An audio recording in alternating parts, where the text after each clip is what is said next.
Welcome to Willow Healing Matters, the podcast. We are so excited to have you joining us on this journey where we explore different ways to empower your soul, whether it's healing in your kitchen or all the way up in the corporate world. Come with us as we look into different ways to heal your mind, body, and soul.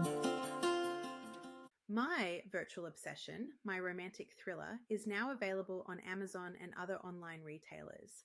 This book explores the intersection of loneliness, love, and how chasing perfection through technology can lead to fantasy and reality colliding. My Virtual Obsession out now.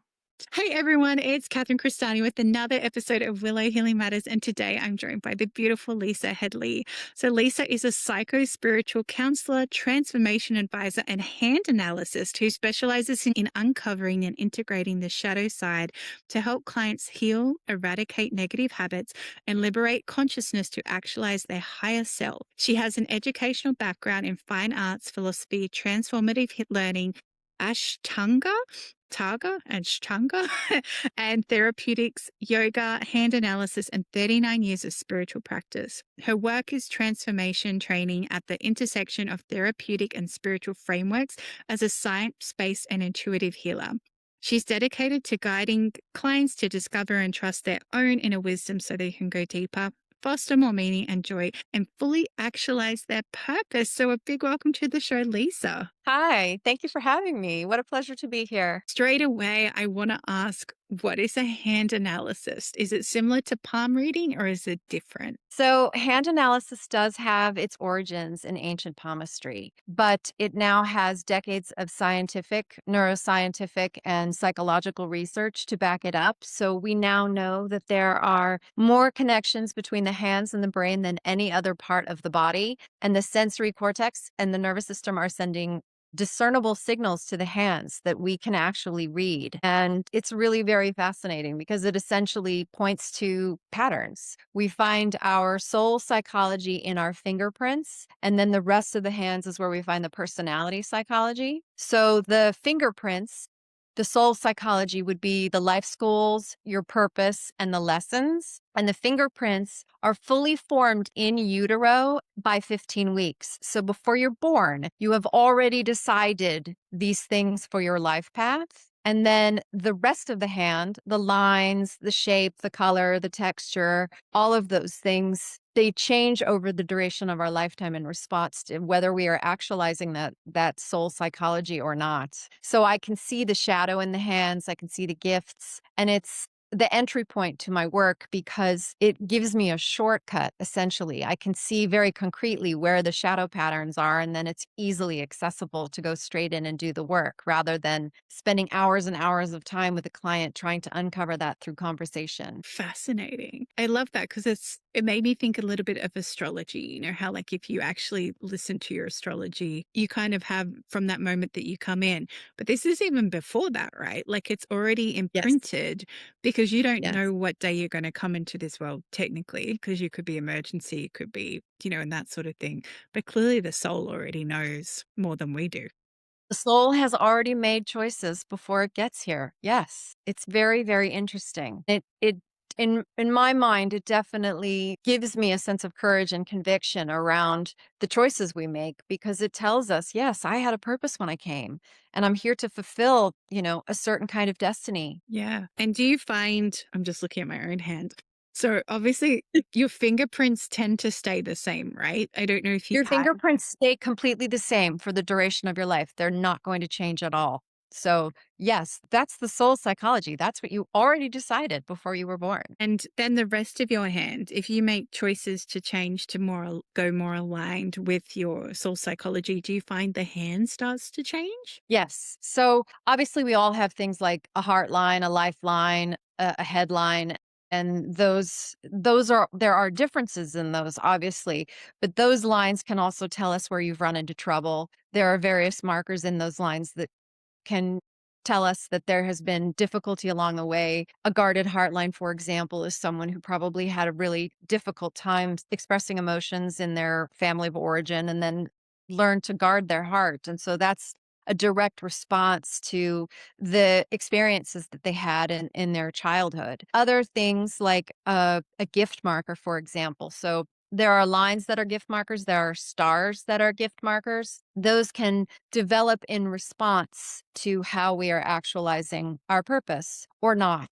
There are also challenge markers that will also, they will start to form in response to whether we are usually not in alignment with our soul psychology. Because essentially, if you're living your purpose, you're living in your zone of self-actualization. So you shouldn't necessarily have challenges in there if you are in alignment, correct? So if you're out of alignment, then you're starting to form challenges that are showing you that the energy is getting blocked. So if there's a star formation, for example, and you have to have 6 points for it to be, it has to be at least 6 to be a fully formed star. And that marker will tell us that there's a blockage of energy there. It's a concentration of energy. So it can be both something that is a gift or it can be something that is a challenge. So the concentration says, you have a lot of this kind of energy. What kind of marker is this? Is it a challenge marker? In which case, maybe there's some area in there that needs to be worked on to remove that blockage. And then eventually that star will fade and probably go away entirely. Or if it's a gift marker, are you using that gift? This is the thing about the gifts. When you have a consolidation of energy that's a gift, it wants to be used. It's like a blessing that the divine has given you. And if you're not using it, it does come with penalties. These gifts want to be used. And they're usually gifts that are in direct alignment with fully using your purpose, fully actualizing your purpose. Those gifts will help propel your purpose rather. Those gifts will help bolster your purpose. Those gifts are really exactly that. They're gifts, right? They're supposed to be used in service. And so whatever your purpose is also here in service, whatever that may be. Some people are here. My best friend happens to be a love master. She is here to live a life of her passions. She's all about just loving the things that she does and following that. And so it's less specific to her. She gets to kind of design her life around the things that she loves. We should all be doing that, right? But her purpose is to do that essentially so that she gets to lead by example. She gets to shine that light in the world by leading through example. Other people have much more specific purposes, but we don't know that until we look at the hands. That's so fascinating. And I love that you brought up that if you don't use your gifts, there are consequences.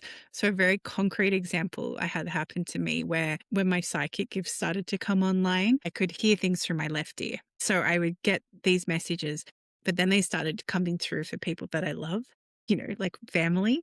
And one of them was my grandmother who had passed, and I could feel her coming through. And I'm like, I don't want to give that message to my dad. I don't even know how to have that conversation because I was going through this and I just wasn't ready. And I actually lost the hearing in my ear, like for that week, because I wasn't listening. And I knew, oh, wait, okay, I'm ignoring this. I need to listen. I just need to write down whatever's coming through. And so then I rang my dad and he's like, oh, was this a dream? It's like, nope, because I knew I couldn't try and discount it or put it to the side. And then when I read for him what came through, he was actually incredibly accepting, but then went into defensive dad mode and went, okay, but don't tell anyone about this. And I'm like, There is okay. a line for clairvoyance in the hands. There Oh, is a very distinct interesting. line for someone who has that gift. Yeah. And I've seen it. I love it when I see it because then someone feels less shy perhaps about having that gift when it gets confirmed for them. Yeah. But that's the thing too. Like we have these gifts and we can choose to keep pushing it down, but then there's always that niggling that we're missing out on something in life. I know for me, that was me. Like I didn't feel fulfilled. On the outside, I looked okay, but there's something more. And when we start to dig upon that, and I know I'm not there yet, but I'm taking steps to get there. And that feels more fulfilling than trying to find that purpose and trying to figure out why you're here. Yes. Yes. I have some very challenging penalties in my gifts. In fact, some of the hardest penalties in all of the gifts. And for me, it's like it becomes like psychologically heavy. Depression, despair, all the worst possible things you can experience emotionally. And that it becomes motivation to enact those gifts. It really does, because you don't feel good if you're not doing it. And it also becomes a feedback, right? Where it's like, actually, I'm not utilizing myself, but actually listening to my highest potential and what brings Yes. me to where I am here as well. Yes. Yes. It's a constant reminder to get out there and do it. Go for it. Right. For sure. And so a question that keeps popping in my head is, what are some examples of gifts? So obviously we just shared clairvoyance, but what are some other examples of gifts that you might see in people's hands? Well, the star of Jupiter, for example, Jupiter being leadership. So we use the Roman mythological gods as our archetypes in hand analysis. So for example, Jupiter being the leadership star. So that is a gift that is developed because you show aptitude for the kinds of high achievement and influence that would be utilized in a leadership role. I have what we call the star of Neptune. So that is a gift for deep empathy and spirituality. It's also a penalty of depression if you're not using it. So empathy has to be very much a part of it's a part of my existence. It's not even a part of the work that I do. It's a part of everything that I do, right? It's something that I cannot avoid. Um, the star of Saturn, for example, is the Midas touch marker. So Saturn being the god of resources, time, harvesting, that sort of thing. So if you have the Midas touch gift marker, the Saturn star, then everything that you turn to becomes gold. It's a wealth marker. It tells us that you are very good with resources and you can build wealth. The star of Apollo being the sun god. So that's shining your light brightly in the world and not necessarily being a performer, but there is a creative aspect to that. So having a certain kind of presence in the spotlight would be the gift of Apollo. Of course, on the flip side of that is there can be a measure of apathy and lethargy for a penalty. If you're not using it, you can start to feel very diminished if you're not putting that effort into being in the spotlight. But it also comes with caveats, right? You have to move in the direction of all of these gifts with a measure of humility. Remember that they are, in fact, here for service. Even those who shine brightly in the world have a service component to what they're doing. They should. If they're doing their jobs right, they should. I love that caveat just there. They Well, should be doing it. yes. I just want to remind everyone that there's always that spiritual component, right? To us fulfilling our own life path, there's always that aspect of the spiritual component in that we're always serving the whole, right? Every contribution that we are making that is unique to us serves the collective expansion of consciousness. And I guess it comes back to, like, first of all, we have free choice, right? You can utilize your gifts or you can choose to ignore them. And some people rather put up with the penalty than embrace who they are. That's just their choice. And then the other aspect of that is that we are all connected. So our choices can have a positive ripple effect or a negative, but at the same time, stepping into our purpose can influence others to step into their purpose too. Yes, for sure. Many people are here to be examples, right, of open-heartedness and grace and ease and alignment, and they show others or they give others permission to do the same. But I have known people who've had many, many gifts in their hands and they can spiral into a measure of overwhelm. And so it does become crucial the more burdened you are in a sense by gifts and a life purpose that has a very specific undertaking that you do the work, the inner work, that you can get out of your own way in a sense, because it can really start to feel heavy. If you say have 5 gifts and all of them are in the penalty stage, then that can be very painful, right? I mean, in my mind, I think, okay, if you have 5 gifts and you're in the penalty zone on those gifts, that is super motivating to take some action to clean up your life. I mean, that's kind of how it happened for me was that I have numerous lessons and 2 schools and a lot of different challenges in my gifts it was all just too much. I think that's why I started this journey at such a young age. I didn't know all of these things as a kid because, of course, I didn't come to hand analysis until much later in my life. But I knew as a kid that without doing work on myself, I was not going to make it. And I feel that's such a powerful reminder to everyone listening that you're the only one that can choose to do work on yourself as well. Yes. Yes. I mean, we obviously have people that mirror to us in our lives the ways that we might not be showing up for ourselves, right? I made a fair amount of bad choices when I was younger, and those were reflected back to me through the people that I harmed, or not necessarily consciously, but you get examples, and they say, "Oh, yeah, this isn't good. This doesn't look good. Doesn't look good on me, doesn't look good on you," right? Time to change my direction somewhat. Yeah, and I feel too when people get to that point and they just throw their hands up and they're like, I can't do this anymore. I can't keep staying in this cycle. That is when people often reach out. But I like to say, maybe if you're in an okay place, maybe start investigating now so you don't have to get to that that rock bottom. But that's part of the human experience in our story too. Like sometimes we have to get to that point that we realize something needs to change before it actually will. A lot of people don't necessarily take conscious action, right? They usually have to be bumped around by life circumstances to a certain extent to at least begin the work. And then it becomes obvious as the work is undertaken and you start to feel better and your life starts to expand in positive ways exponentially, that doing the work is much easier than not doing the work. But it usually does take some sort of initial catalyzer to get you moving. And then you can, as you face challenges down the road, right? Because doing the work doesn't mean you're not going to have challenges. It just means that when the challenges come up, you greet them consciously.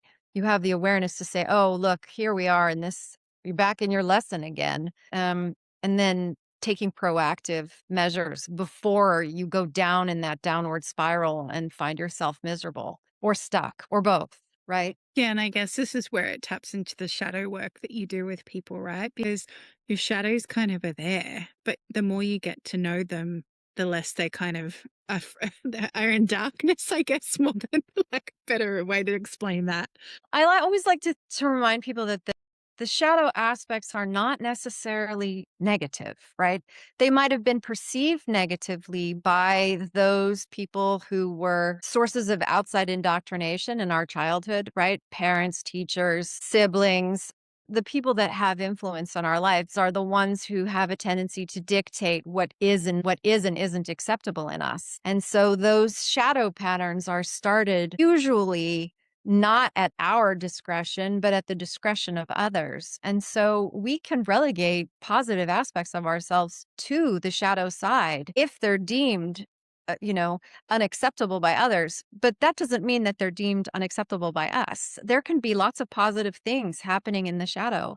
And when you open all of that up, you might find yourself getting in touch with parts of yourself that you really like and you can find positive outlets for. The other thing is when you start to bring all of those contents back into your conscious framework, you start to feel whole again, right? There's no part of you that's off limits. You start to feel into those aspects that can be very useful in certain circumstances. Let's say you're someone who's always been a bit of a pushover and you discover that there's a part of you that's just a bit more assertive and aggressive. And that could serve you very well under certain circumstances. So having access to the ability to step into that is very vital, right? It helps us move through life with a bit more ease when we have access to the full breadth of who we are. Yeah, and I feel you summarized it so beautifully, Lisa, because it is still part of you. It's not like it's a bad part of you, it's just a part of you. And if you can't love the shadows, then how can you say you love all parts of you? Exactly. Yeah.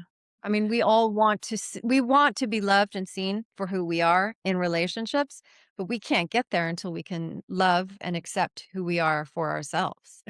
I love this because I was just on a podcast and they're like, oh, if someone's like feeling lonely, what can you say? I said, go take yourself on a date, Yes. go take yourself out and get to know yourself more. And it's amazing how many people I meet who have never had like a meal with themselves or taken themselves to the movies or, because they're like, oh, you don't do that by yourself. I'm like, why not? Why wouldn't you just go spend time with you? Like, how's it different from if you just want a coffee and you go have a coffee in the cafe? So, if you can't even have a date with yourself, how are you going to date somebody else? I love my company. In fact, I love my company so much that I'm actually quite guarded about who I give my time to. I'm like, I'm perfectly good company. I don't actually need to spend time with other people unless I really want to. Yeah. And I feel that's such a nice standard to have. Not even nice, an amazing standard to have, because your time and your energy is your greatest currency. And I feel a lot of us forget that. Yes. Yes. But I think we also don't know how to show up for others unless we know how to show up for ourselves. I really think the older I get, the more I see that I can't get the love and the care that I want from others until I can show others how I want to be cared for by caring for myself, right? If I treat myself poorly, I'm giving other people permission to do the same. Yeah, my old coach used to say sometimes people need to know how to love you because Yeah. they don't Yeah. always understand. But I don't think you can tell anyone how you want to be loved if you don't know that. I know a lot of people, I see a lot of people come through my practice that they have no idea how to love themselves. I'm like, well, then how can you expect anyone else to know how to love you? Right? It's important to get in touch with what's happening inside. My other favorite question I used to ask my staff, and I'd be like, okay, well, what do you want? And they're like, what? I said, well, you're telling me you're unhappy. What do you want? I can't actually fix that until you tell me what you want or you need for me, like to support you to get to where apparently is a better place. But they just could never answer that. And then they go find another job. And I'm like, you're just going to keep searching for the same thing in every job because you don't actually know what you want in the first place. My question is always, well, what are you curious about? What piques your curiosity? Because if there's something that's piquing your curiosity, then that's likely what you want, or at least that will lead to what you want. If you're willing to go down the rabbit hole just a little bit, you might discover things that will pique your curiosity and furthermore, your passion, Mhm. right? And then your fingerprints come into play. Yes, yes. I mean, I went in search of this tool. I didn't even know I was looking for this tool. Um, And it took many years. What I was looking for originally were tools to expedite my own healing process because I had a lot of work to do on myself and I knew that early and I started therapy very early in my life when I was still a kid even. And but I went back to therapy repeatedly and it wasn't until I was in psychotherapy twice a week and sitting there thinking, and this went on for a year, thinking, okay, why do I constantly feel like I'm not getting very far? I feel like I'm treading water here. There has to be a more expeditious way to get to what I'm trying to uncover here.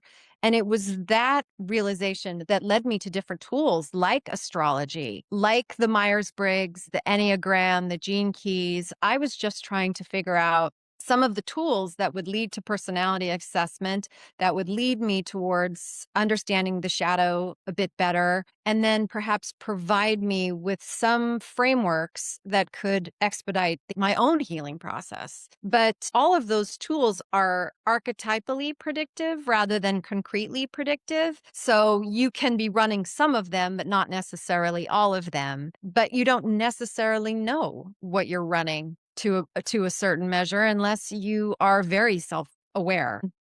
And then I found hand analysis and I discovered, lo and behold, it is concretely predictive. It does show me exactly where those patterns are running. And by that point, I'd already done all this work on myself.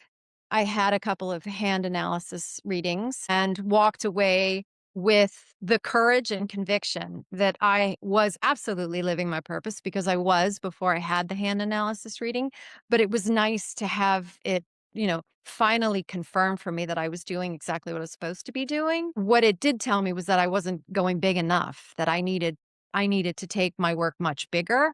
I'm like, yeah, well, incremental steps, right? In that regard, incremental steps. But I knew that I wanted to learn how to do hand analysis because by this point I was already working as a healer, which is my purpose. And I thought if I can see this, then I could really help clients move through this process faster, right? And it was like a promise I made to the universe some time ago that I would help wake up as many people as I could, as quickly as I could.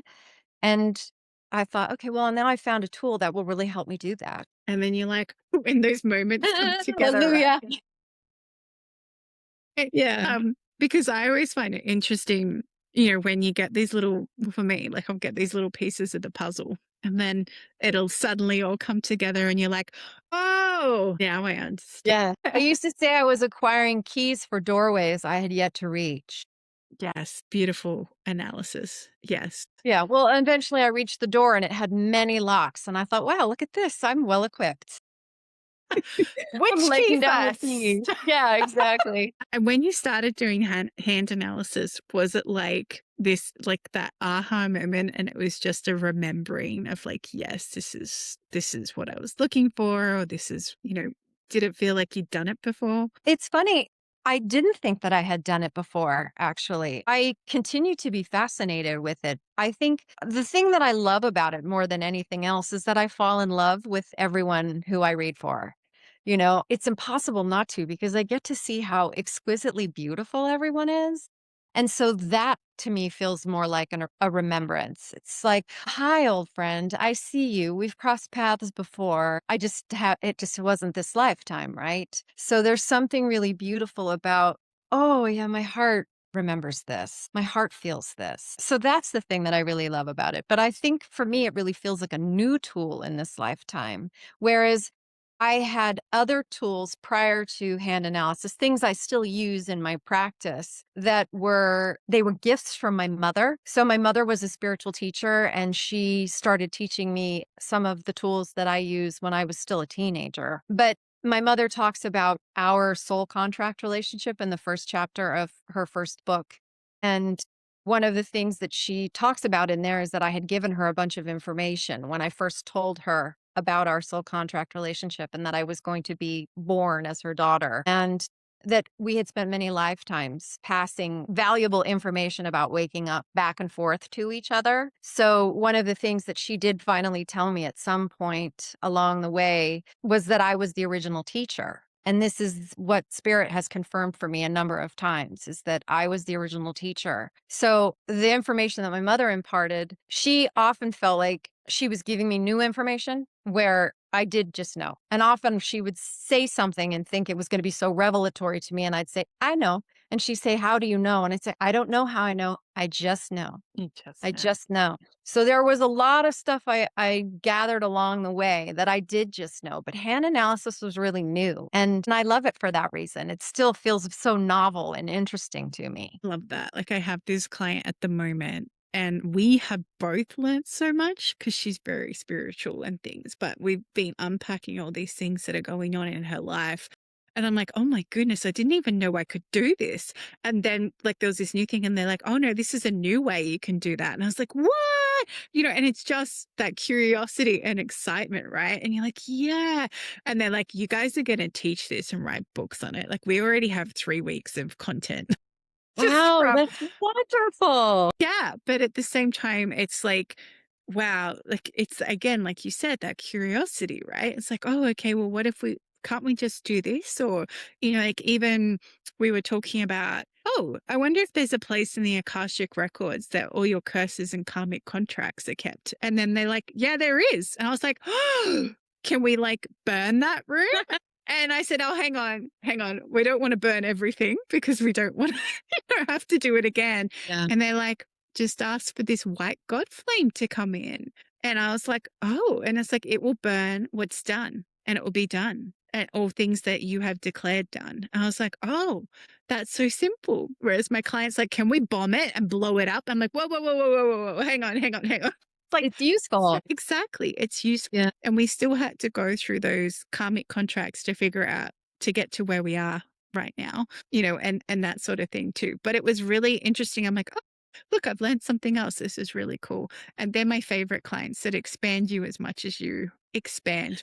Amazing. I think Yes. that I think that we're all coming online more and more, right? I think parts of ourselves that have been hidden away or access to skills that we have that maybe we've carried through many lifetimes are starting to show up more and more. I mean, I hear about all of this quite often from friends who do healing work, or I've sat with clients where they've suddenly had energy coming through their hands and they had never had that it happen before. I've had experiences of my own where, I mean, I remember the first time the guides talked through me to share information with the client and they hadn't shown up before.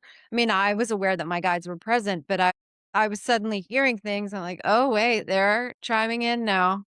This is new. They want to participate. And it was that moment that I thought, oh, maybe what I should do before each and every session is sit in meditation and invite my guides and the clients' guides to be present and participate. And I've done that before sessions with clients for years now. But at the time, it seemed crazy to me. And then, nope, they wanted to participate. I'm like, oh, okay, everyone's here. Let's go. No, That's because what there's I say. information coming through. Yeah. Yeah, it's like a party. That's how I describe it to my clients. I said, your guides come over to my guides and they're just having a party and I'm just translating what's coming through because that's why I'm here. I'm just the bridge right now until you can do it yourself. And they're like, oh, right.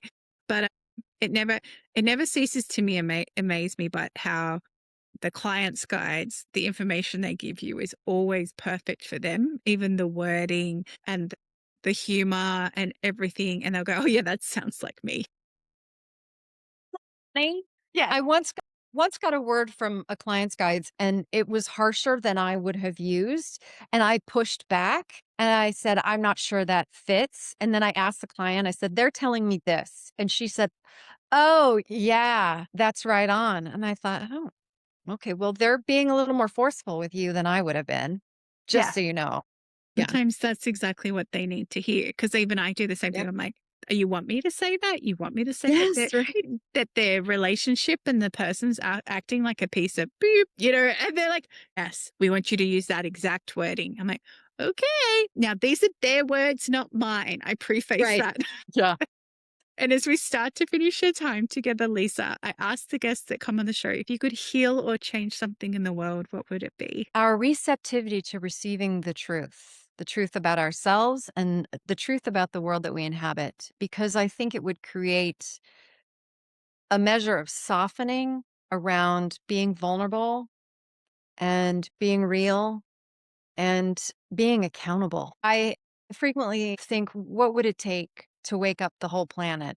And that would be the thing that I think we have to be able to receive truth with grace. Yes, yes. There's been a big thing coming up for me just to reflect that back to because I tune in and go, hey, what do I need to do today? Find your truth, find the truth, find the truth, just speak your truth, just whatever that needs to be for you for the day. Because when we're living in our truth, well, we can't really make any wrong decisions because we're honoring us in that moment too. Yes. Well, it seems that the world we are inhabiting gets further and further from the truth every day, right? I 100%. mean, technology is beautiful for connecting us, but it is also horrific in how far it can divide us. Agreed, 100%. And Lisa, if people want to come and find you or get a hand analysis, where can they go?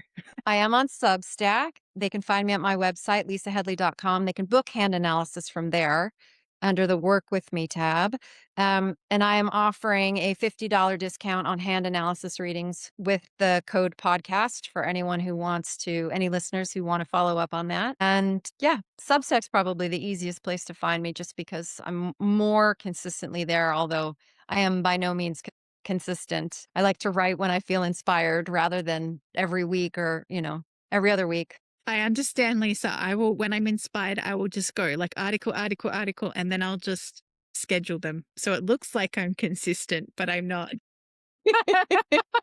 The power of scheduling. That's a technological tool I do like. Yes, yes, agreed. Well, thank you so much for being on the show, Lisa, and sharing more about hand analysis and also the importance of embracing your gifts. And if you are being penalized for whatever reason and feeling very low, this might be a sign for you to be curious and reach out or go check out Lisa's work. So if you like this episode, please feel free to like, share, or subscribe. If you know someone who would be curious about hand analysis, share this episode to them and make sure to check out Lisa's details in the show notes. And thank you, everyone, for tuning in. And thank you again, Lisa, for being on the show. Thank you, Catherine. It was so fun. Hey, beautiful souls. I wanted to have a chat with you about a really amazing cacao that I drink to help me get in ceremony, to help me ground, but also just because it tastes freaking good. So if you're curious and want to know about drinking something other than coffee or your standard tea, why not check out Creation Cacao? I love this with a bit of honey and cinnamon sprinkled in and just letting it brew and having that whole intention as you create this cup. So if you're curious, if I want to know more, check out the link in the show notes and enjoy your cup of cacao. Thank you for listening to Willow Healing Matters, the podcast. We have so much love and gratitude that you have taken the time out of your day to empower you on your healing journey. The views shared by the person being interviewed might not necessarily reflect that of the host and should be used at your own discernment. Trust what resonates for you and follow your heart and soul guidance. If you have any underlying medical conditions or mental health issues, please consult with your healthcare provider before pursuing any of the recommendations. Likewise, you can always contact the person being interviewed to find out more information. This can be found in the show notes. Remember to activate, align, heal, empower, and find love in everything that you do.